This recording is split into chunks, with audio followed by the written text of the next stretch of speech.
What's happening, Purple Croissant?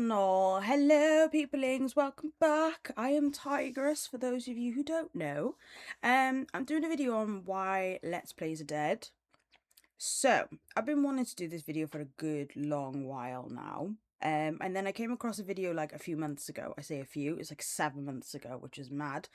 From Game Theory, where they did the exact topic of the video. Now, me and my friends have had this conversation a few times as to why we think Let's Play channels are like on the decline and stuff. Like Jacksepticeye himself even made a video on it. And, you know, from what he said, he's not wrong. We're having to compete with a bunch of stuff. And now gamer channels, such as myself, are wondering like what it is that they need to do to combat this, you know, evolve and go with the current state of YouTube and so on. But I'm curious to see what they have to say, so let's have a look, shall we? Is the Let's Play dead?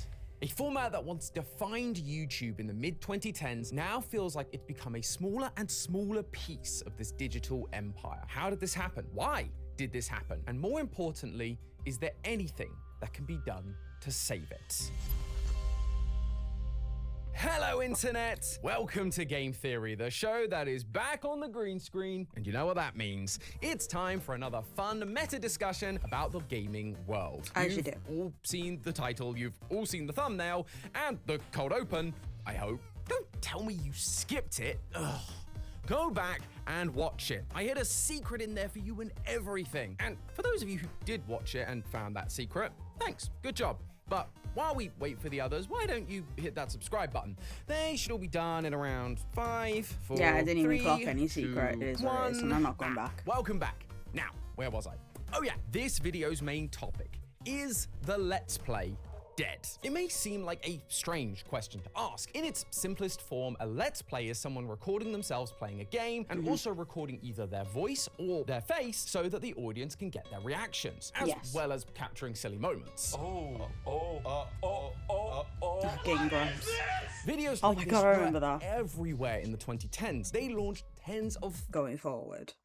So why am I asking if the genre is dead? Well, the truth is, I'm not the only one. I've seen this question pop up a few times over the last couple of years on Reddit, YouTube, and on Twitter. But in the last few months, it seems like it's become a bigger and bigger topic of discussion. And I'll admit, something does seem different now. It's not necessarily that there are fewer Let's Players. Arguably, there are more people doing variations on this sort of content than ever. But the traditional Let's Play clearly isn't having the impact it used to. Just looking at the top 100 YouTube channels in 2015, nearly 25 of them are Let's Players. But now, a decade later, it's only 4. And mainstay channels like 8-Bit Ryan, Bijou Mike, and Dorko are regularly making videos about having to change their approach to Let's Plays because what they have been doing isn't working anymore. I can't lie, I don't know who those people are. I have a specific list of subscribers that are people I'm subscribed to,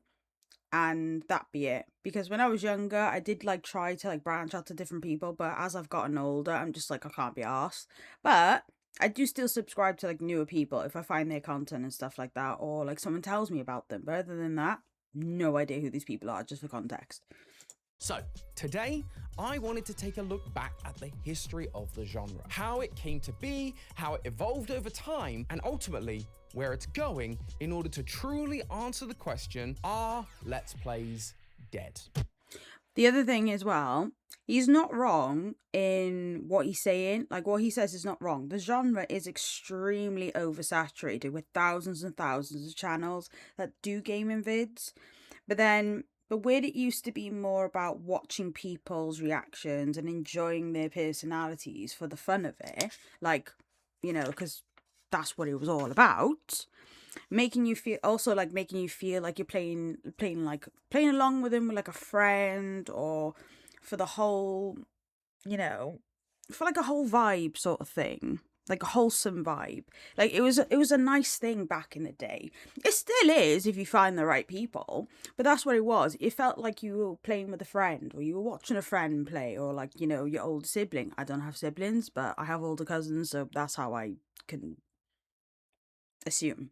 But now it's far more showboating, or it's like extreme, or people just want to, want to watch if it's not, sorry, people just won't watch if it's not fast paced or if it's not heavily modded. So like the game has to be fast paced. You can't have a nice, calm playthrough of like a story driven game like Red Dead Redemption 2. A lot of people just can't get into it because it's just so slow paced for them. And then if not that, it has to be modded to fuck for them to enjoy it or get into it. I get it, like it's each to their own, but even when it comes to like recording and doing those videos, that's what it has to be. But there are like a few reasons, like a few other reasons I believe why the genre is dying, but for now we'll continue on because I'll get into it a bit later on just to see if they touch base on it. If they don't, then obviously I'll say my piece, but yeah.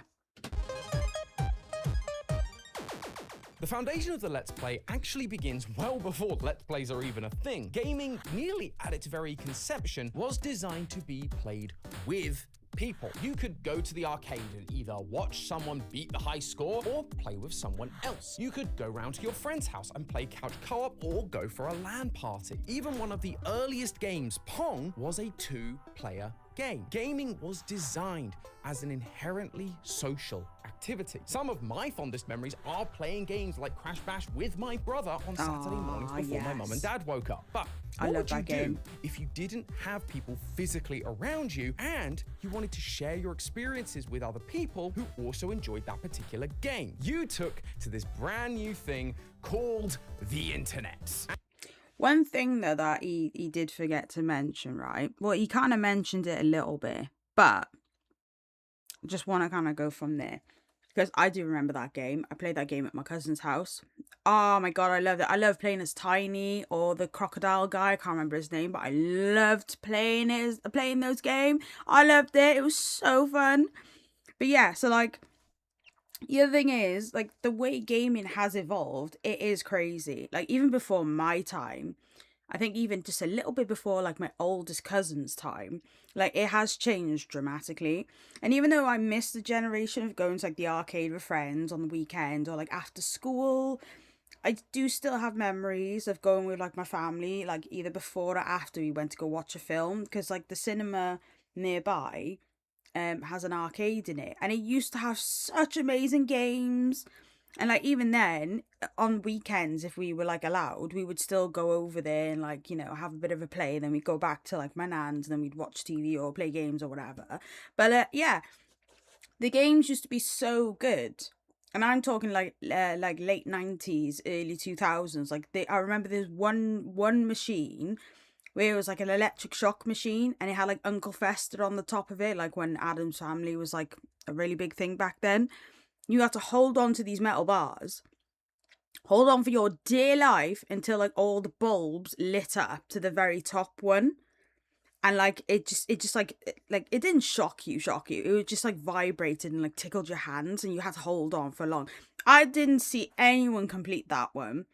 Not at all. I know it was more of an endurance test, but that one was so funny. But yeah, they did have so many more good games. But now, if I go to the arcade, there's not many decent games in there anymore. They're all ticket machines for you to earn tickets, to go up to the booth, and then, you get a prize. That never used to be a thing. That's only been like a recent thing in the last...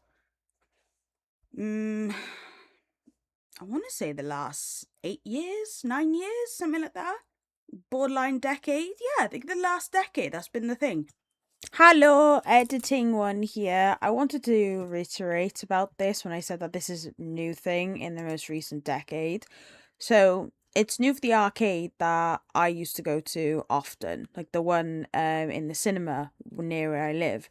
It's new for that one. I know this has been a thing for eons, but in the arcade that it's like my go-to one, like whenever I used to go arcade, like often when I had spare money, that's new, where like it's now ticket machines. Just wanted to reiterate that.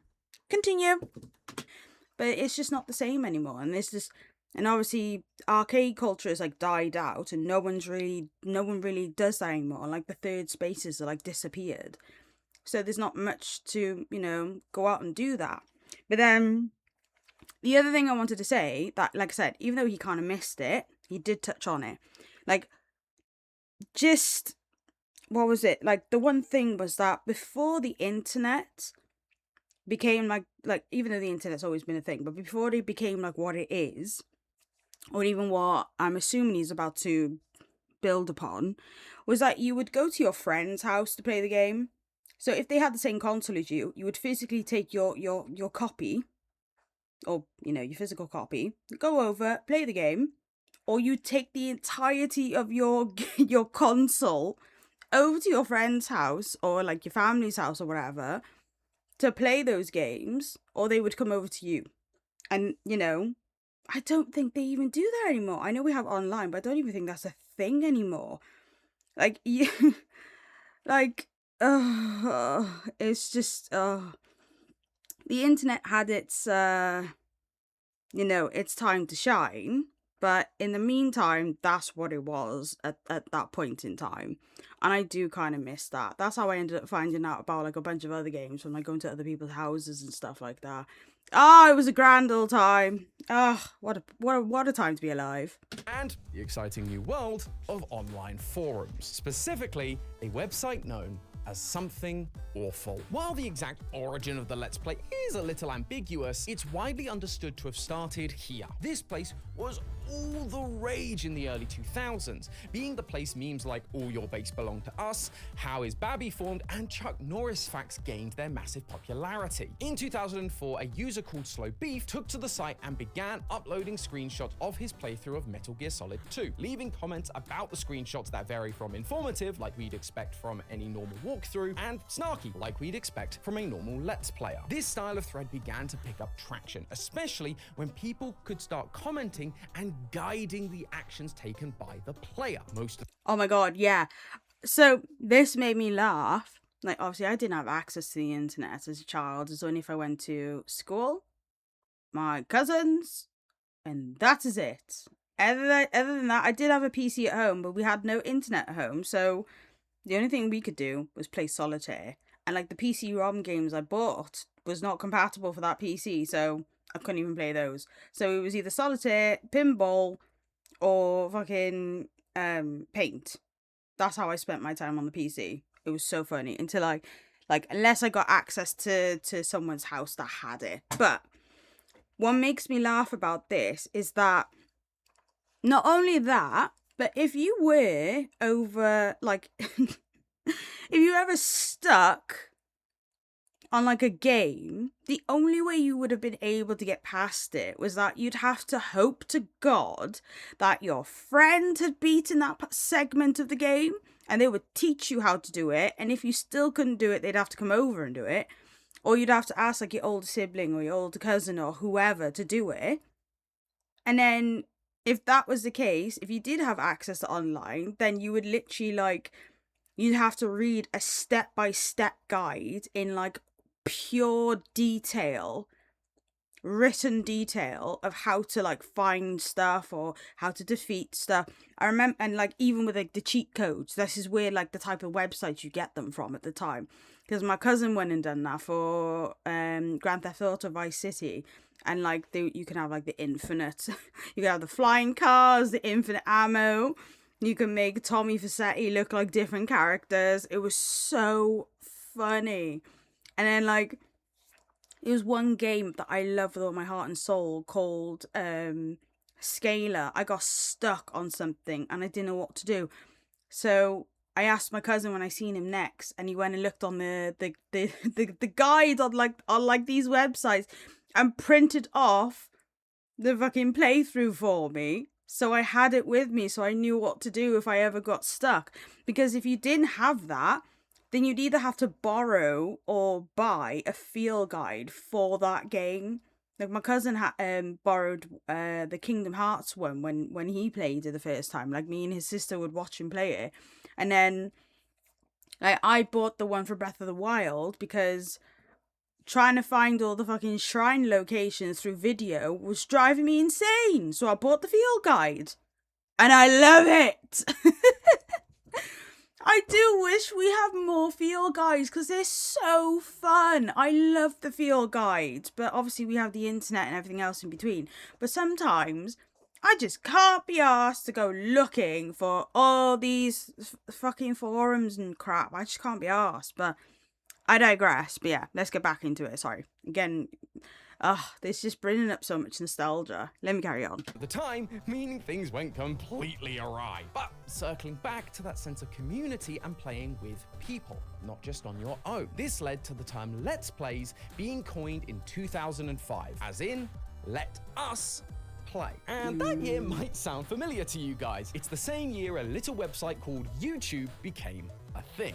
Oh, and for those of you who didn't know, before YouTube became what it is now, for like what we know of it now, it was originally a dating site, and then it went through like a revamp, and then it became like a video site where likes and dislikes and the ratings, right, the likes and dislikes were how you knew if the video was good or not, and then you could rate the videos in like out of 5 stars. I can't lie, I actually missed that system because it was such an easy way to rifle through all the videos that are absolute dog shite or had no pertainance to whatever it is that you were trying to do. Oh, I miss it. I know you used to be able to do that with a dislike button and stuff like that, but then obviously they took that away as well, so c'est la vie. Not that the Let's Play would really transfer there for a number of years. I mean, the Let's Play was a static medium and YouTube was a video site. See, I got.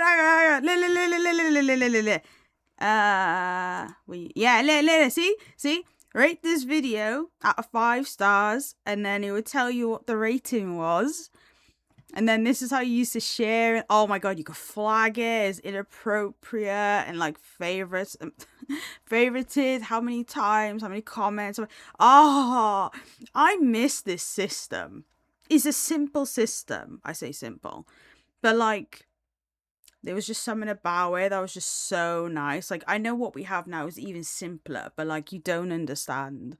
This just, oh mate, I remember this video. Oh yeah, sorry, let me carry on.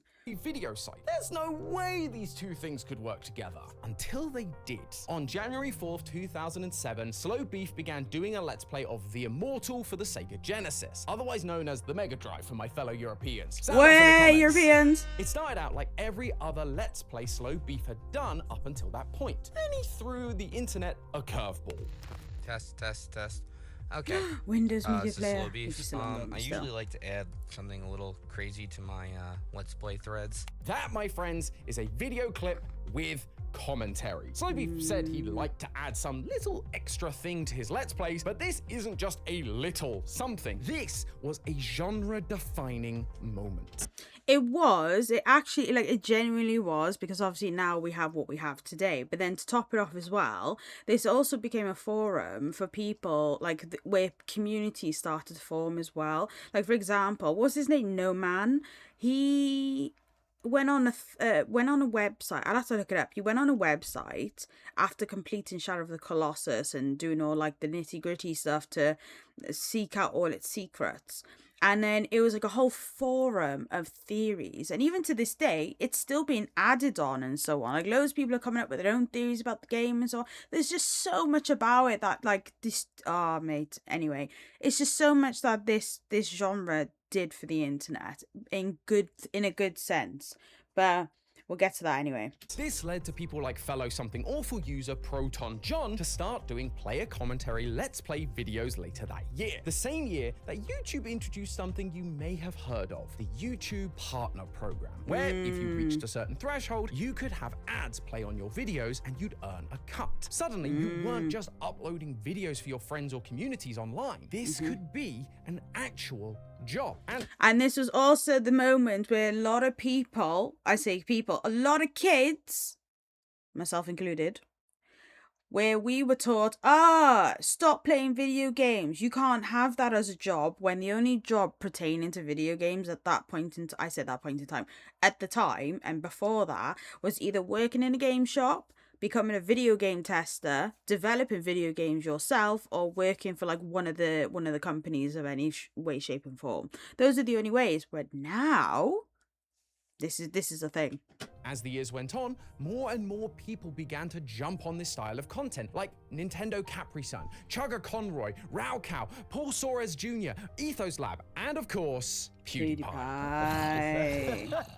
I think he wants to hug. All of them and many more saw some amount of success. Subs were going up and money was coming in. But YouTube wasn't done adding changes to the site. And they did something that turned this relatively new but growing format into an overnight sensation.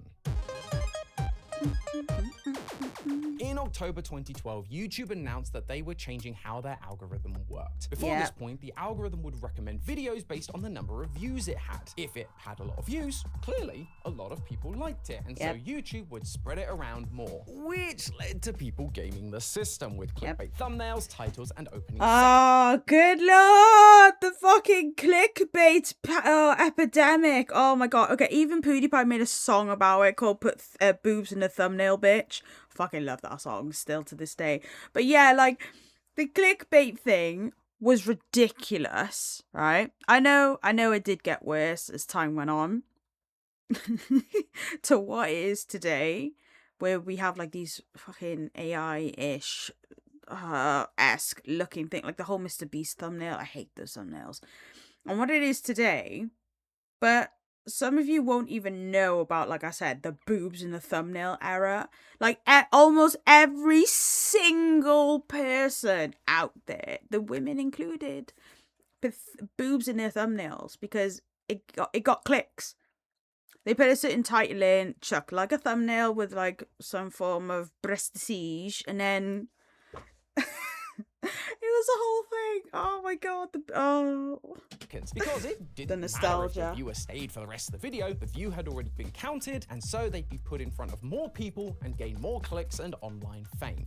That wasn't what YouTube wanted. For the partner program to work, they needed to show ads to people, and if people were clicking off after a couple of seconds, they didn't get to see that many ads. No, they needed to stay for long stretches to be shown as many ads as possible, and so they changed the algorithm to favor not views, but watch time. You were rewarded the longer someone watched your video, which meant if your videos were naturally longer and had random spikes of horror or surprise that would lead to over-the-top reactions throughout the video, chances are more people would watch. Yeah, but like back then, right, the over-the-top reactions were fun for like some, like, even though some of it was genuine. However, nowadays it's sporadic and destructive.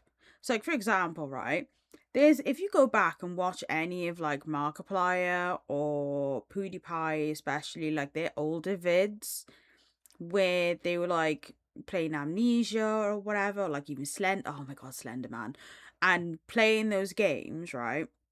And their jump scares were like over the top, but some of it was genuine, right? It really was.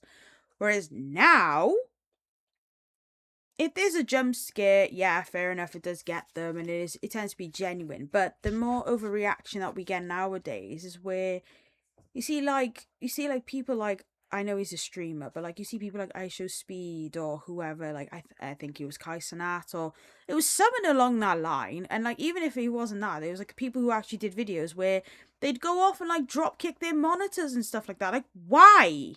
Why do you have to be so, you know what? It is what it is. It is what it is. But yeah, it's just sporadic, destructive, and just unnecessary.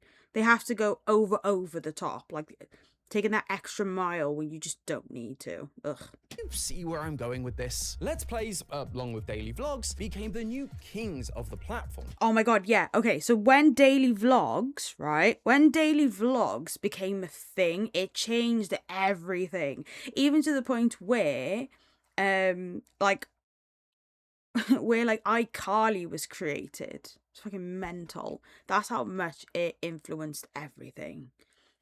There was one specific guy who started it all, but I can't remember his name.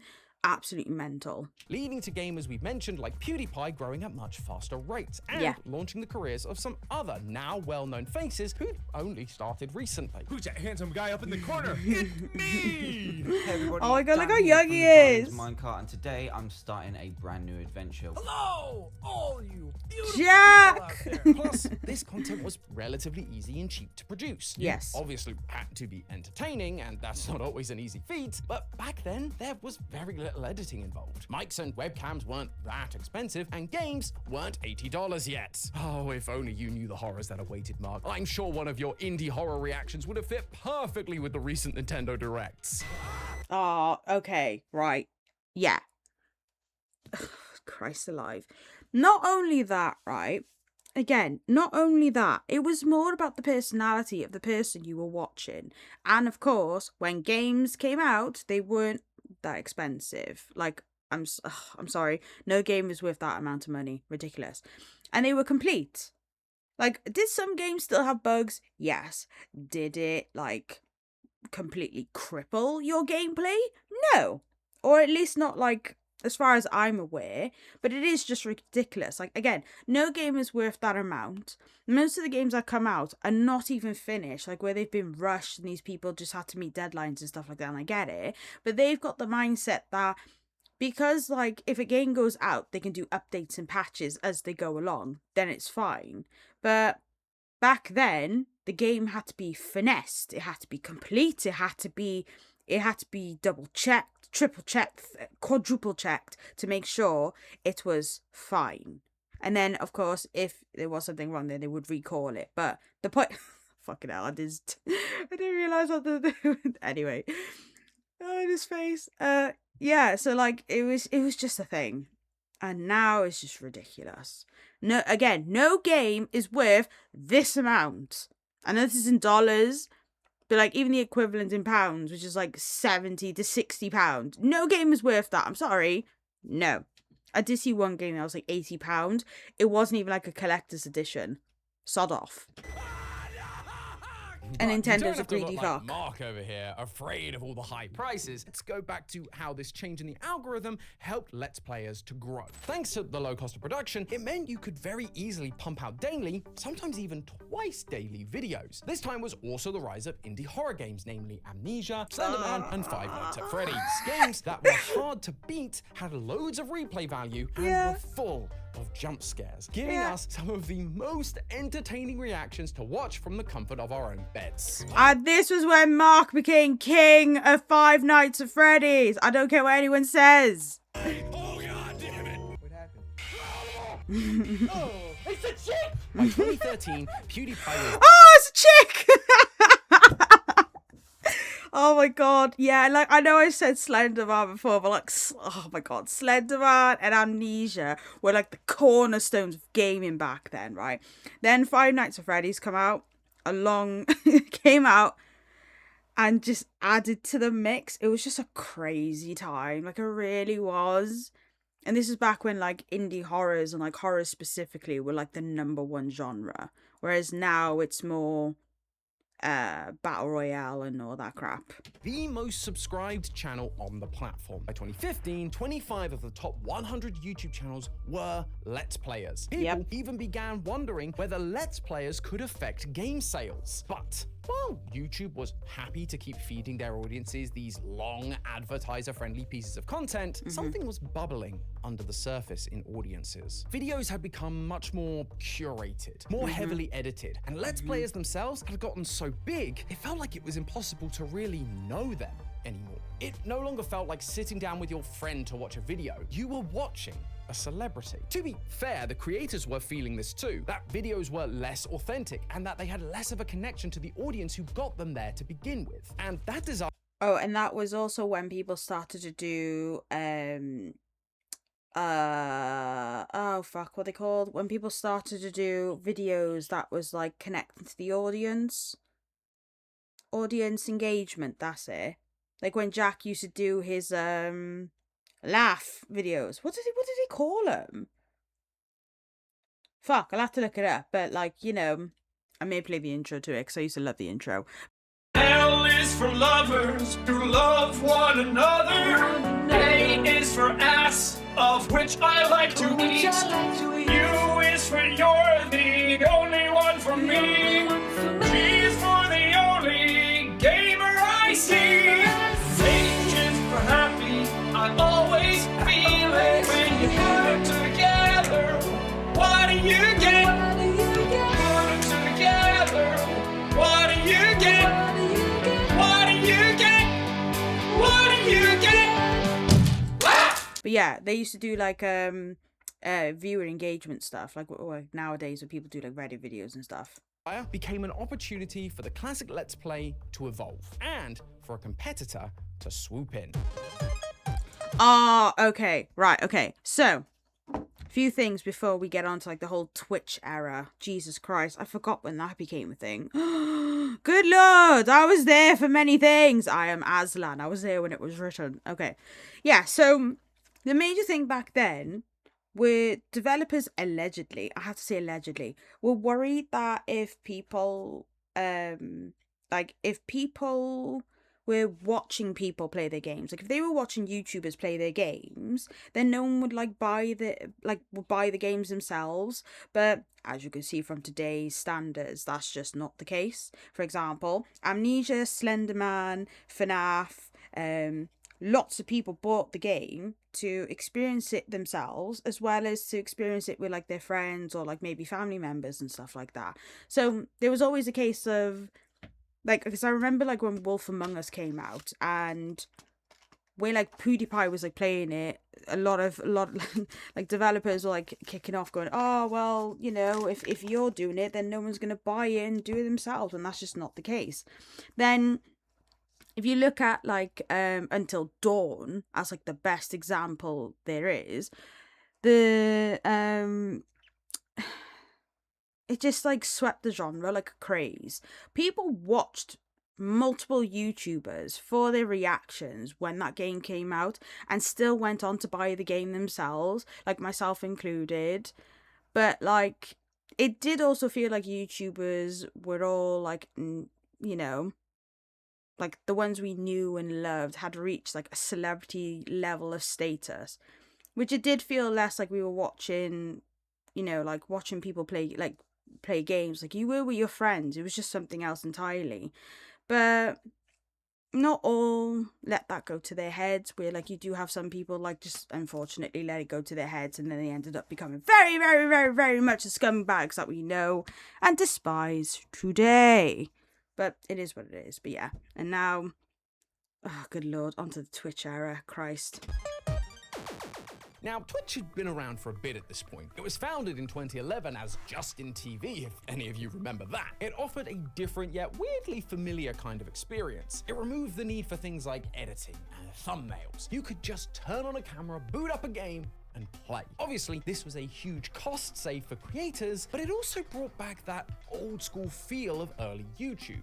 Just longer. And for audiences, they were now able to get even more time with their favorite creators, rather than just a 10 to 30 minute video a couple of times a week. Now they could sit with them for literal hours and watch them react to stuff in real time. It felt so much more authentic. And the cherry on top, there was a live chat function. Rather than just commenting on a video and hoping that maybe the creator would see it and reply or respond in a video, now you could interact with them directly. You could and then help them obviously with a part led of the game they were to, struggling you know, with, or tournaments you and stuff talk like to that as other well. people who like that creator. I think that was Kinda a bit like before the it, old but school you know. forum days, and much like the days of sitting with your friends on the couch and playing games together. The problem was, in 2014, Twitch introduced a new video management system that would remove your VODs after 14 days, 60 if you were a partner. So, what did all those streamers do? They began uploading their VODs to YouTube, flooding the market with this new kind of Let's Play. You can see from this graph here that searches for Let's Plays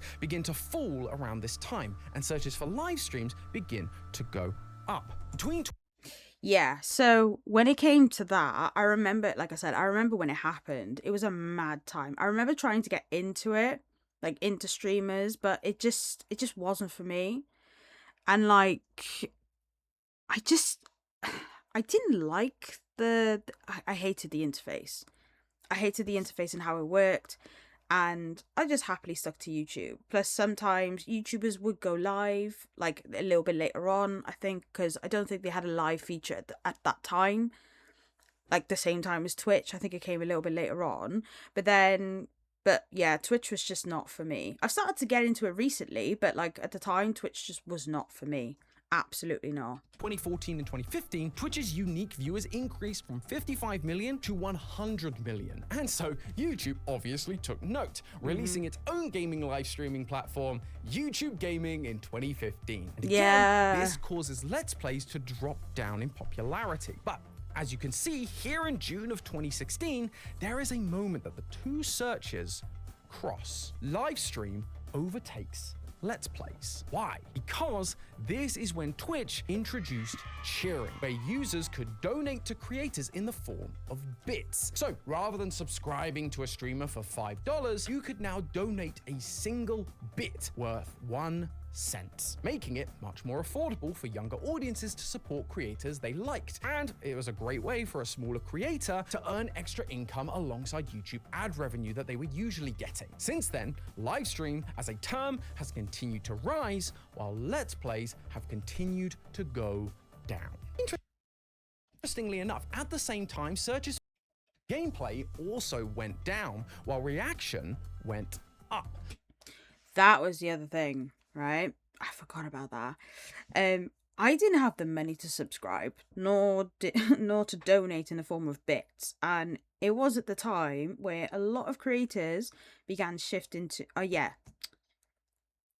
stop is that again? Yeah, I remember that. That was, I think, the other reason why I couldn't get into Twitch, because you had to subscribe to watch people like be live. And yeah, that was not a thing for me. Like, I'm still broke to this day, been broke all my life, and I was not about to give like what limited money I had to someone I didn't know for the sake of watching them online. So that's why I stuck to YouTube, like, because I was happier there and whatever else. Plus, even if I wanted to donate bits, I did not have the money to do it. And yeah, I remember that point, because that's when like a lot of people like I watched regularly on YouTube started shifting to like reaction content, which I wasn't a fan of personally at the time. Like, I wasn't fussed on it. But then when I got older, I started to enjoy it because like creators made it entertaining, and you know, they put their own like personal spin on things and stuff like that. And yeah, I remember that time. It was weird. It was a mad shift. It was an absolute mad shift. Further implying that what people were really after were creators and their reactions, like the good old days of horror Let's Plays, rather than actual gameplay. Obviously, there's a discussion we could have about correlation versus causation, but I thought it was interesting to point out. But YouTube wasn't done sabotaging their golden goose, accidentally or not. There was one more big change around the same time that would lead us to the question we're asking today. In 2015, YouTube was the top video streaming app at the time, competing with the likes of Netflix, Hulu, and ESPN. But that was just the mobile market. Where services like Netflix really shone was in TV viewership. Their high-quality shows and zero ads was a huge appeal to the more traditional media audience. YouTube wanted a piece of that pie, and so since 2015, they've been trying to do just that. They launched YouTube Red, which... Right. I got beef with YouTube Red, right? I've got fucking beef with YouTube Red. YouTube Red, right, was an absolute piss take because it was only available in the US and Canada, I think, because I know for a fact it was not available we're like in Europe, where I am. And at the time, PewDiePie was asked, or like he pitched it to them, I can't quite remember, but he did a show at the time, you know, because he was like the most you know, the mascot of fucking horror at the time, to make a show called Scare PewDiePie. A lot of his audience did not have access to this, like, you know, at the time, which, you know, going across the board, because, you know, YouTube Red was not available in other countries. I think they just did it as like a tester in the US at the time, before it then eventually went from YouTube Red to YouTube Premium, what we know it is today. And then it became accessible to all. But because of a major, like, you know, controversy at the time, they prohibited season 2 of Scare PewDiePie from being ever shown, you know, so it's never going to see the light of day as far as we're aware. And I think he even said this in one of his videos a few years ago, like he's just not asked about it anymore, which I get that, but at the same time, a lot of people did work on that, and it's not fair. And even though it's been like years now, I still want to see it, because apparently Big Daddy Kenneth was to be a villain, and like I wanted to see that. But you know, like, YouTube, please release the files. Like, I doubt they would, but you just never know. But Now, since it's like a big, like a bygone era, but you just never know. Like, I would love if they did it, but because, again, it's a bygone era, so I don't think they will.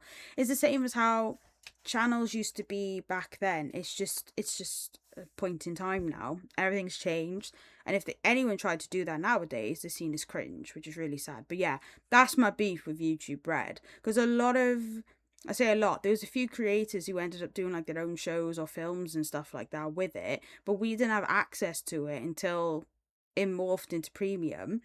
But then at that time, by the time it happened, I just wasn't asked. Like, I think I watched Scare PewDiePie like maybe like 3 or 4 years after premium became a thing. But yeah, it is what it is. We now know is YouTube Premium. This gave audiences an ad-free experience, plus access to exclusive, high-quality television-level content made by the creators you all know and love. They introduced YouTube TV in 2017, a streaming service offering cable channels. And if you've been at a VidCon at any point in the last 5 years, you'll know that YouTube has been pushing creators more and more into making content designed for TVs. Make sure your videos are in 4K. Create series. Have your videos planned months in advance, just like they do in TV land. And of course, make your videos even longer. Yeah, and that is also right. That's where a lot of creators put the blame on Mr. Beast, because he was essentially the start of it, or at least the main, stepping stone for like this development, which is why you're borderline required to have high quality setup from the get-go, and why a lot of people's channels aren't getting the views from before, unless it's like, unless it's from like the loyal fan base, like the ones who were there to watch them grow to where they are currently. But other than that, it's a lot harder for smaller creators like myself to get a leg up now. Plus, a lot of it is because of brain rot shite. Like, it is a lot of brain rot shite, lack of attention span, that of course doesn't help as well. Like, I know that's more in like recent years, ever since like Musical.ly turned into TikTok, but it's still part of the problem.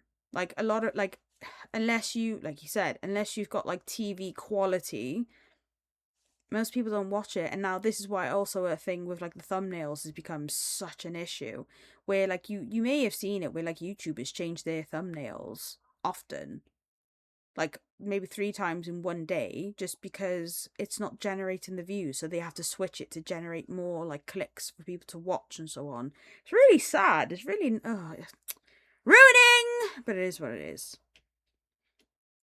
If you've been wondering why there's been a rise in crazy long video essays over the last 5 years, this is why. It's also why we saw the meteoric rise of channels like Mr. Beast, who were producing hyper-edited, high-production value videos to the point where legitimate TV studios were giving him actual TV shows, which basically just looked like his normal videos, but bigger. This is the type of content YouTube wants. And so, just like they did back in 2012, they changed the algorithm to favor these channels, what most surveys define as YouTube's entertainment genre. But what did that mean for Let's Plays? They've also gotten longer over the years. You can record them all now in full 4K. Longer games mean more episodes of a series, and a lot of them have become hyper-edited with the rise of TikTok and Roblox. So surely this is a huge benefit to them, right?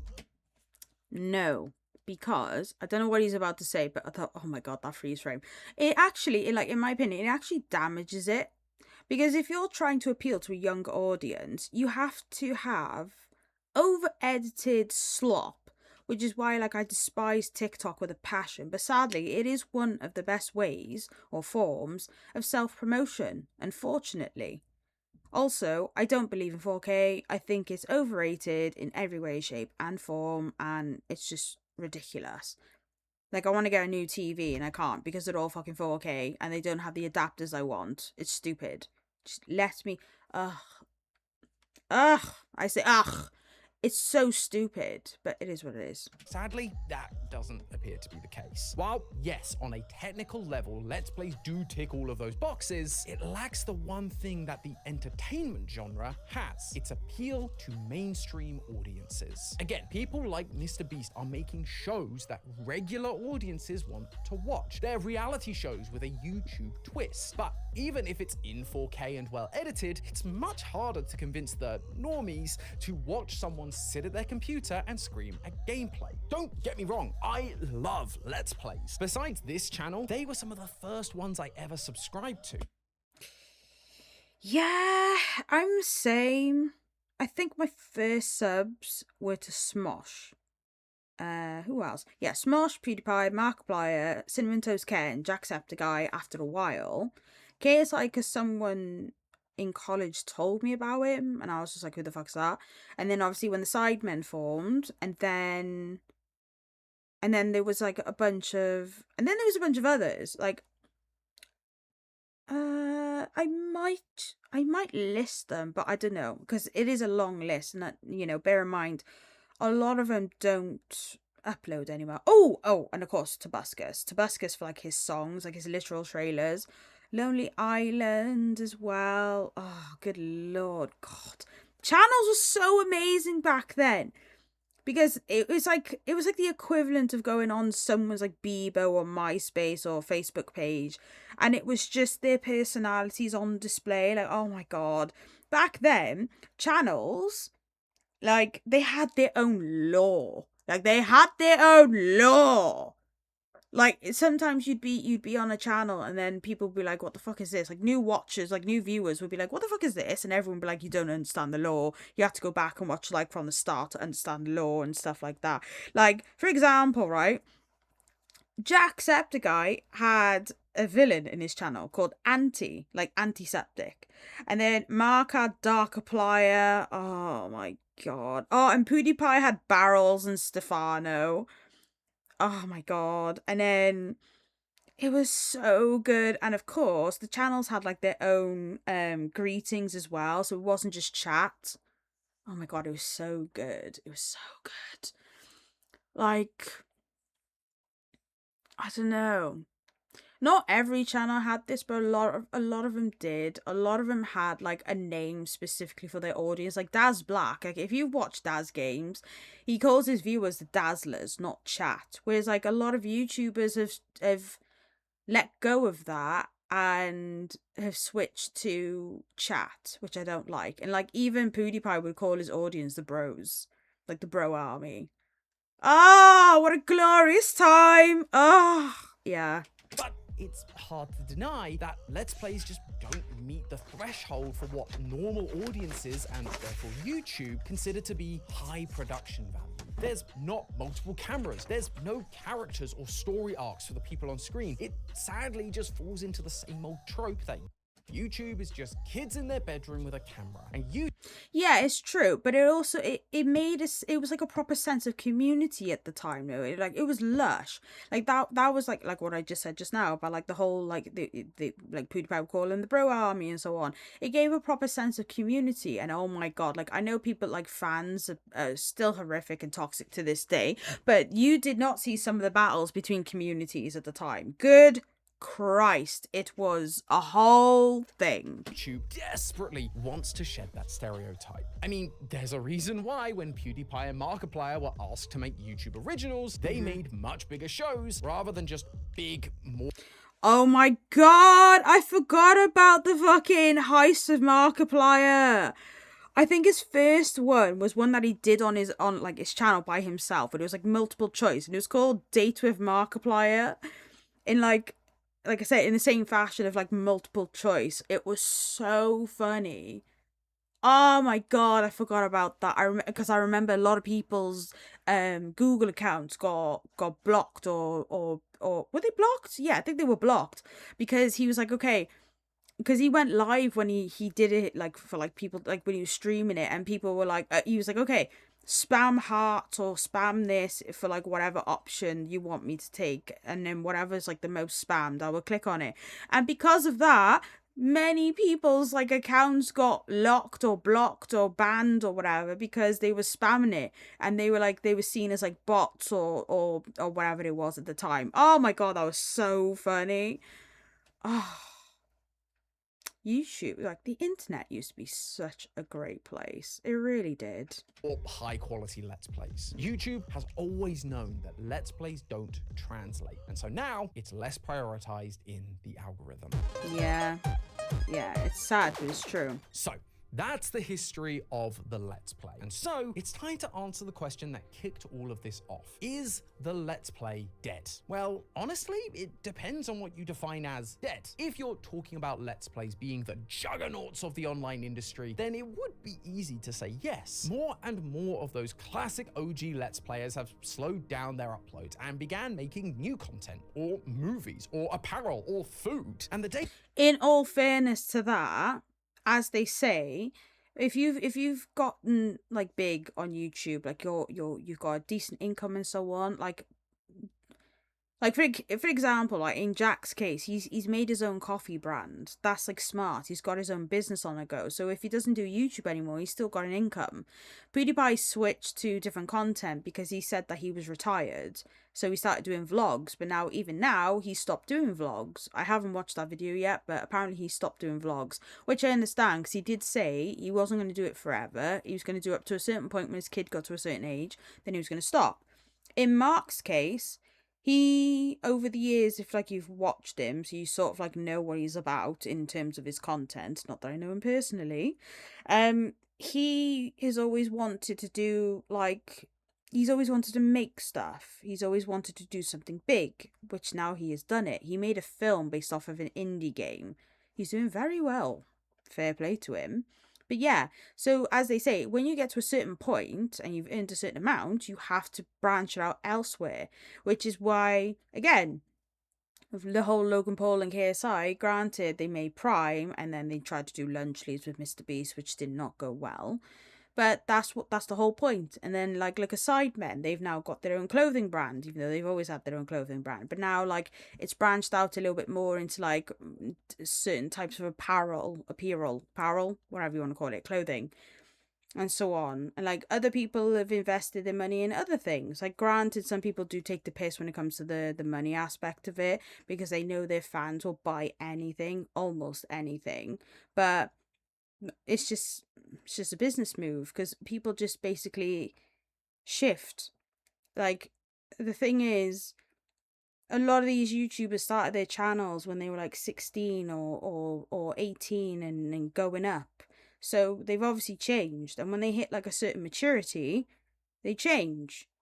It's the same as how a lot of people, when they get older, they don't play many games, like video games anymore, because other things get in the way, or their hobbies changed, or they just don't feel the pull to it like they used to. Like I certainly have changed in that aspect, but it's just a smart thing to do, if anything. But yeah. Data and history show a very clear decline compared to the newer styles of content. So, if you were looking to become the next biggest YouTube channel, you're unlikely to get there by being a gamer alone. That's also true over on Twitch. While it's clearly a more gaming-focused platform, unlike YouTube, the people sitting at the top are finding more and more success with other styles of content like IRL streams. I'm sorry, I just want to say, I despise in real life streamers. I really do. And I hate the term IRL. Like, I hate it. Like, people need to start talking in full sentences again instead of abbreviations. They need to. This is why people are getting dumber, right? So, or like whatever it is, like the genre is, right? Some in real life streaming, I don't mind. Like what this from, like, I don't know this person, but based on what she's doing, that's what I'm assuming it is. When they're out in the streets causing chaos or just doing absolute stupidity or just being a burden to people's days, I have a problem with it. And it was the same as like whatever Kai Cenat and Nitro Speed used to do. Like whatever genre it is that they used to do, I despise. Like I'm talking like when I'm talking about like when they first started streaming, but I okay, I understand that they did it to be entertaining, to like draw people in, but like I just don't get it. I didn't get it then, I still don't get it now. I don't understand why people find it entertaining. And even if I was a teen, I don't think I would find them funny. Like remotely funny in any way, shape or form. Like not at all. I don't think I would find them any way. I just don't. I know it's each to their own at the end of the day, but that kind of shit I don't tolerate. It's not funny. It's just not funny. And like even now, I saw like a clip, my mate sent it to me, where IShowSpeed was in Trinidad and he was in a KFC shop. And he was like, Trinidad, I'm about to taste your KFC. And then he stood on this fucking, on like one of the counters, like the ones you would sit at on like a stool, like a bar, like an island. Stood up on it, taking a bite of chicken, like he's, like, I don't even know. And I was just like, what are you doing? You Listen up, Trinidad, listen up. I am about to try. This is so-called the best KFC in the world. Is that true? Yeah! Let's try the best KFC in the world in Trinidad. Yeah!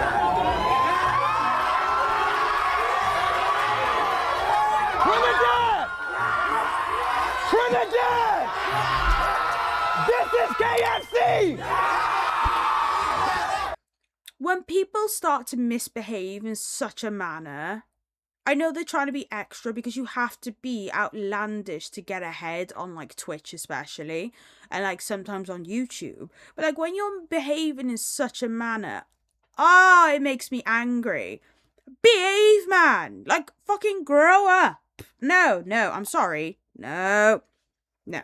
Just chatting or big events like the streamer games. However, that doesn't mean that Let's Plays are completely dead. There are thousands upon thousands of Let's Play channels around that are plenty successful. Heck, Yeah. Proton Johnny's still going after all these years. Obviously, Nice. success is subjective. For some, it may be about having the most subscribers or views, and as we've talked about, that's gonna be a challenge. But for a lot of others, it may just be the ability to do YouTube full time. We're gonna do a lot of back of the napkin math here, so bear with me.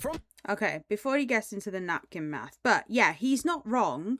What you call successful is highly subjective. Like for me, doing this full time would be a dream because I personally can't go back and work for people anymore. I literally cannot work for other people anymore. But like you said, for others, it's about the subs or even the fame, which I am not asked about in any way, shape or form. I've never been asked about being famous. Not at all. But it is like what he says. It is subjective. So if you're happy with your little corner of the internet, with the community you've built, and you're earning money to the point where you don't have to go out and get a 9-to-5 job or a blue collar job or a white shirt collar job, whatever, then happy days. Good for you. But if you're one of the ones who's chasing fame to be relevant and all that other stupid shit, then, well, stupid shit to me anyway, then, fair enough, but, be careful of how you get there. Don't fucking do what some of these arse-wipes are doing to get there. Like, there's just no point in getting it that way, because you're building it off of hate and rage, which I know that's starting to die off now. People just take one look and like, oh, fuck you, I can't be arsed, and then they move on with it, but, it is what it is. On the data that's available, what I could determine was that the current average ad revenue for a Let's Play channel is roughly $5 per 1,000 views. The median individual salary right now in the US is around $62,000. So in order to make that much per year, you would, again, roughly need just over 1 million views a month. Now, that isn't a small amount of views, but the point is that if you're getting that amount of views per month, it doesn't put you in the top 100 channels. You likely be somewhere in the top 2,000 to 3,000 channels. That's that doesn't mad. include the fact that some people could survive on less. Some videos have higher revenue than others. And there's other revenue streams like brand deals, memberships, or merch, like our brand new Theoryware, which you can get at theoryverse.store. Which means you may even be in the top 4,000 to 5,000 channel range.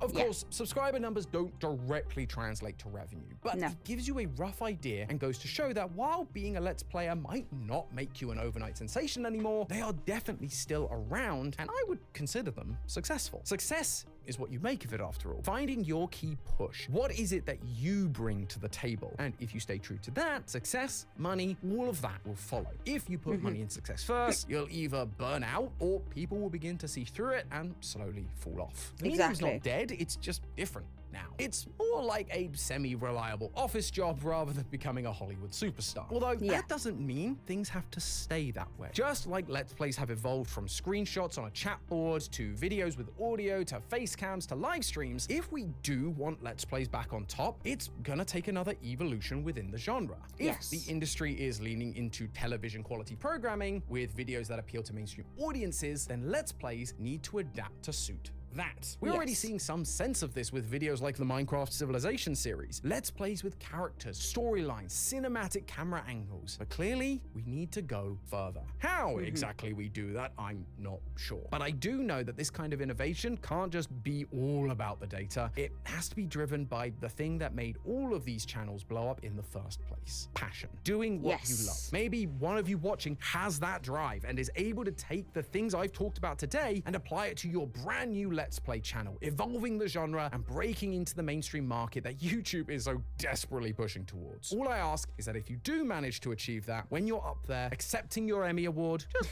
give me a little shout out. You figured out the solution, but this is where you got the theory. A game theory! Thanks for watching. World premiere on Game Theory. But yeah, again, he's not wrong. Like, you do need to have passion. Subs aren't everything, but when you get to, like, you know, the requirement to make you eligible to earn on YouTube, then obviously it does matter. But then afterwards, it doesn't matter. You could have like 5, or like, let's say for argument's sake, you can have 2,000 subscribers only. And yeah, it would be good to you know, raise that, but you could still, you know, be okay with it. It just depends. But like I said, it does need to evolve to go from there. But yeah, so everything he said, I agree with as to why, like, for lack of a better word, in Let's Plays are dead, even though they are in a small sense, not a wide sense, right? So yeah, he isn't wrong. It would need to evolve to fit the mold. However, that if you are creative enough, you could come up with something. But all of this is only half of the reason why the Let's Play genre isn't booming as it once was. Like, my theory is that the games over time themselves have gone downhill. That's also another reason. So we're like, I'll use Until Dawn because it's the first thing that popped in my head, right? Where Until Dawn was like brand new, like, even though they've already made choice-based games in the past, but Until Dawn was like this like evolved version of it that was just amazing, cinematic, interactive game, which we have had many of in the past, but there was just something different about that. It was everywhere on YouTube. Everyone was playing it. Everyone and their mother and their dead nan was playing it. And it was amazing. Like, I was playing it, and then I watched people. Well, actually, no, I watched people play it, and then I went and played it because it was like options that other people didn't choose that I wanted to choose. So I went off and done it. But we just haven't had that. Unfortunately, we are stuck in a time period of just constant remakes. Like the remake in God of War, like the first 3. They don't need to. They don't need to be remade. Like, if you want to, like, remaster them and up, like, the graphics a little bit, but keep the game exactly the same, I am all fucking for it. But if they're just gonna redo it in its entirety, where it's not, because I have a feeling it's not going to be as bloody and gory and gruesome and violent as it once was. Like, that's one of the reasons why God of War was so good. Because Kratos is a ruthless mofo in the first 3. He gave 0 fucks, destroyed and killed in... blood was spilling. Blood was flowing. It was such a good time, the nudity aside. But it was still they are really, really good games. They don't need to be remade. And even though they brought back the original voice actor, I'm very happy about that. But I digress. The point is, we're stuck in remakes, we're stuck in revamps and everything else in between. And like, I understand, like, some games for like modern audiences, like modern gamers, they do, like, the controls do need to be upped, right? I understand that. Like, another example is RE4, like Resident Evil 4, right? I didn't play the original, but I watched Jack play the remake when it came out, because I like watching Jack play the games, I really do.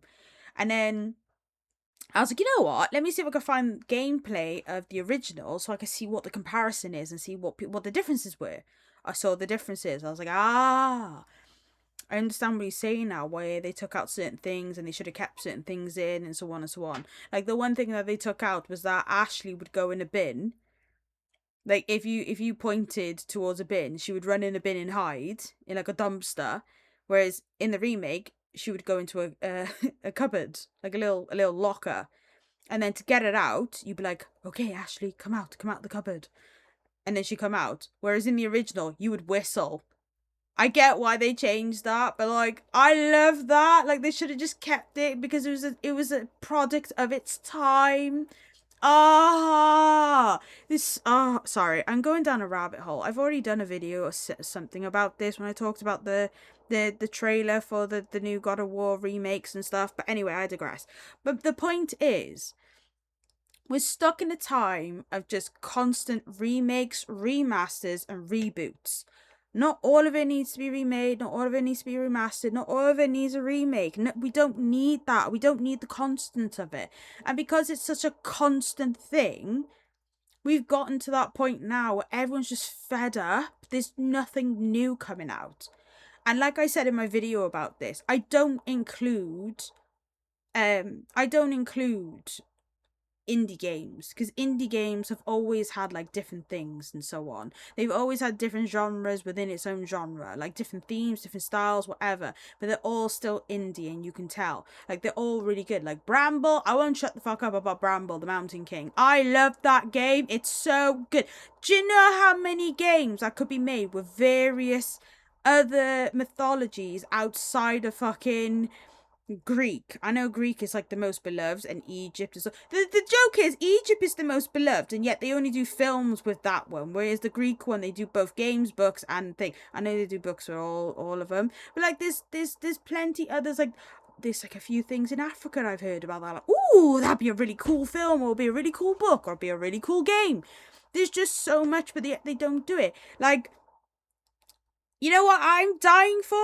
I personally am dying for a game where you play as a dragon. I'm not talking about Spyro, because Spyro does not. Spyro's the one that started this thing, but yet I have not had a single game that scratches that itch where you play as a dragon. I know they got some free ones on Steam, but they're shit. I want a story-based driven game where you play as a dragon in like an RPG fashion. That is what I want. But yet, it has not come to fruition. If I knew how to make games, I would have fucking done it myself, but it's not happening. Right, anyway, so the point stands. We are currently in this slump. And we're like, obviously, where the product lies in this. The people who make the games, they're not getting paid. They're overworked, they're underpaid, they're treated like shit. And I'm so sorry for these people. But this is also, like, you pay your workers, because some of the work that, like, what did I play the other day? What did I play? I played Tales of Iron, which again is an indie game, but it's so good. It's so simple, but it's so good. But yet, when it comes to AAA games, we are lacking horrifically, because like I said, they either come out, they're not complete, they're riddled with bugs, they're overpriced. Like, I know I played Resi 9 when it, like, roundabout when it came out, but I begrudgingly paid that amount to play that game just because I wanted to be like when everyone was playing it, because that's like one of the ways that you get found and stuff like that. But I begrudgingly gave it my money for that. I did enjoy the game, but was it worth that? No, it wasn't. And the other thing that is killing games, which I will do a video on this as well, because I found a channel that does these videos and he's absolutely amazing. But like the only engine people are using these days is Unreal Engine, which isn't helping anything whatsoever. It's really not. It is killing games because everyone just used that as like default. Where like I only found out after watching this video, which like I said I will do a video on it,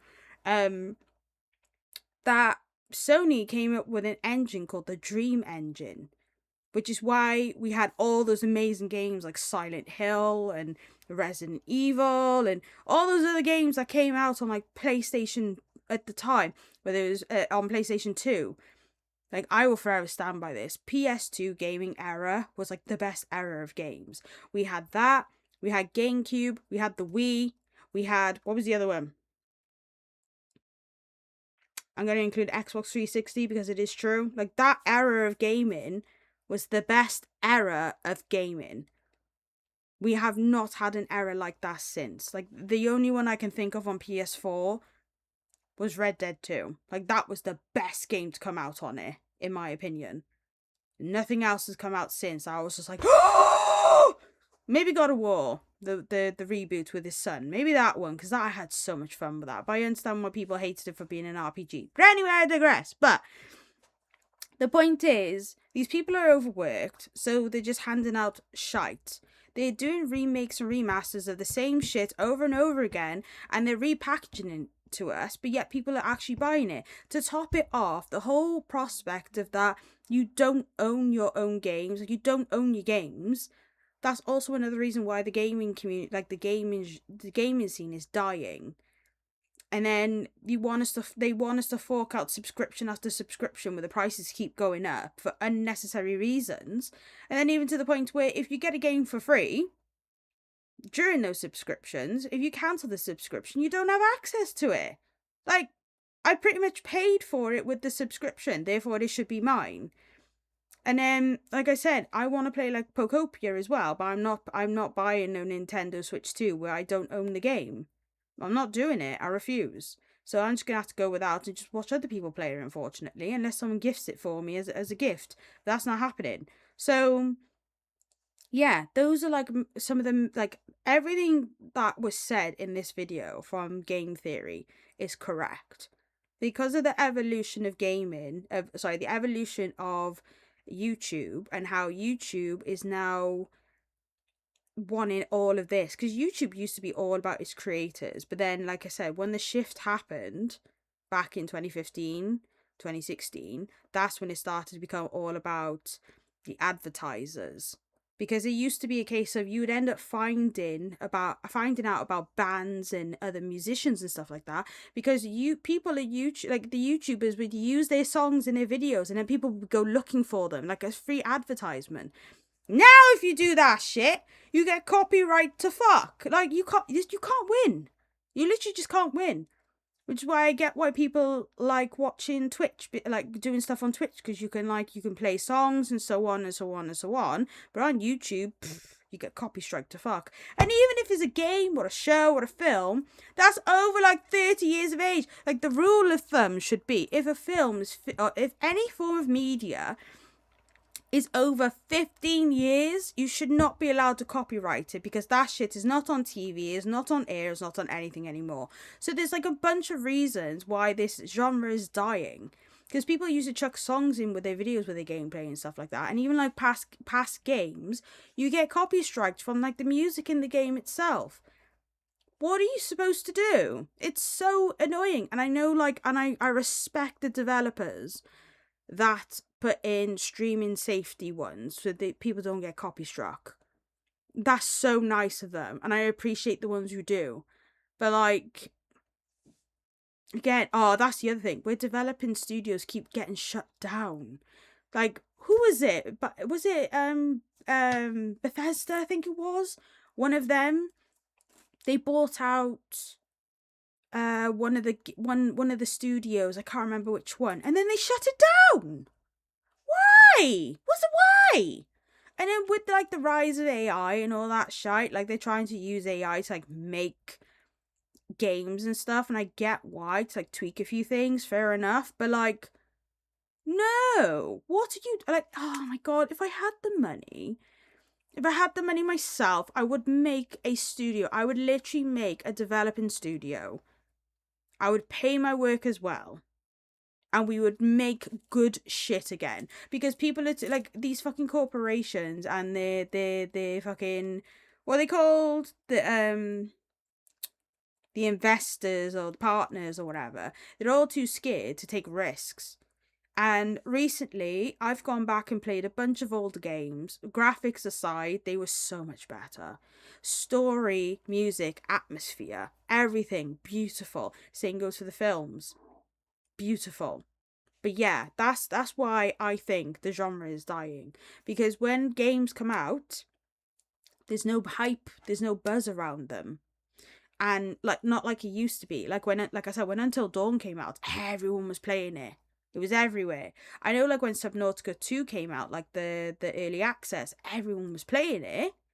But it still didn't feel like what it did before. Like, there was just no hype around it. Like, no one cared. Like, they cared, but they just didn't care. And even when, like, Game Fest, there was, like, nothing. Like, there was a few things of interest, but there was just nothing really that I was like, oh, that looks amazing! Like, there was just nothing except for The Wolf Among Us 2. Like, that's the only thing. That is literally genuinely the only thing I was just like, ooh. But yeah, the games just don't have any hype anymore, because when they do come out, like I said, they're either broke, riddled with bugs, or they look outstanding. But then the story and everything else to it is just dog shite. And yet they expect people to, like, hand over their money for this type of shit. And, like, I understand why people are now going back to old form of gaming, a retro gaming. It's so sad to call it retro gaming. But yeah, old format of gaming where they whap out their old console, they chuck a game in, and the game plays, and that's it. The game is theirs, they can play it as many times as they want, and then there's no updates, there's no mandatory logins and connecting to the internet, there's no subscriptions, nothing. And I understand it. But if we continue on going on as we are, then yeah, the gaming genre is just going to officially die. And like you said, where, like, it does need to evolve, it's, if they wanted to incorporate it in the form of TV, then it would have to be like a tournament, like they do, like EA Sports or whatever the fuck it is. Excuse me. They'd have to do it in that format, or people will have to come up with creative ways to incorporate game with real life and go from there. But that's something that, like, my mate has a few good ideas with that, and I won't say them because I don't want people to do them and then he's got nothing for when he's ready and he's in a position where he can actually afford to do it. That's the other thing. Not everyone can afford to do it. So instead, they deck out their backgrounds, or they just add extra stuff when it comes to really good editing and stuff like that. Like, it does that does work, that does help.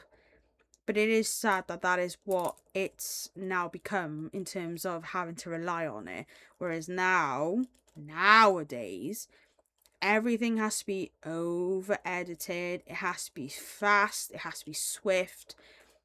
Absolutely not. And then, like I said as well, the other thing is that they keep bringing out more and more games that's more online based, like Overwatch or Apex or whatever. Like those ones. And those are kind of ruining games as well. Because usually nowadays, the only games that are coming out consistently is either farming games, which I don't mind, but like enough is enough. Or it's the survival games on the level of like the Forest, 7 Days to Die, Subnautica, even though Subnautica got a story. What were the other ones I play? Because I play a lot of survival stuff. But yeah, I can't think of any right now, but my point stands. Those are like the only ones that are coming out consistently. And then when it comes to AAAs, it's just all remakes, remasters, and reboots, or something that we just did not ask for. Or like another fucking Call of Duty. Or whatever. Like, there's nothing good coming out, and that's also the part of it. Nothing is sweeping the nation of the gaming community like it used to. And everything's just oversaturated, unfortunately. And that is the truth. And like you said, if you just rely heavily on gaming, you're not really going to get far unless you do your videos and you do live streams at the same time, which I do plan on doing soon, because I've been trying to get that all fixed up and running and everything else in between. But yeah, it's a sad time, but unfortunately, unless something changes, this is what we're stuck with. So it is what it is. But yeah, anyway, ladies and gentlemen, actually no, I don't want to leave her on that. I don't want to leave her on like a depressive note. So what can I leave her on? A happy note, a happy note, a happy note. I can't even think of a happy note. How sad is that? There we go. But yeah, no, I'll leave it on an ironic note. But nah, yeah. But yeah, for now, ladies and gents, I'm going to leave it there for today. I hope you enjoyed. I hope you agree or maybe actually, yeah, if you agree or disagree, let me know in the comments below. I'm not sure when I'm going to get this out because I still got I got a lot of Fable. Oh, that's the other thing. I do plan on doing like all the Fable games. I'm not sure when, but I will be doing it soon. Also, like I said, I do plan on streaming soon on Twitch. Check out the link. It's in the description. I plan on doing weekends, hopefully. If I don't have to go and babysit my nan or anything like that. So yeah, so I plan on doing streaming on weekends and then videos like every 3 days. And then go from there. Also, check me out on Instagram. Again, links in the description. I haven't uploaded much there just yet. But again, it's a work in progress because my health wasn't good, but now I'm getting better. So I can do a full-on hands-on with this. But yeah, but check out some of my other stuff.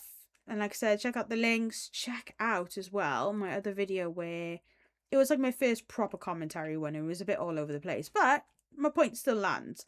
Where I did the reaction to the new God of War trailer. Absolute, just does not need to be. But yeah, hope you liked. Please leave a like and oh fuck me, I can't speak now. My tolerance is done. My capability is done for the day.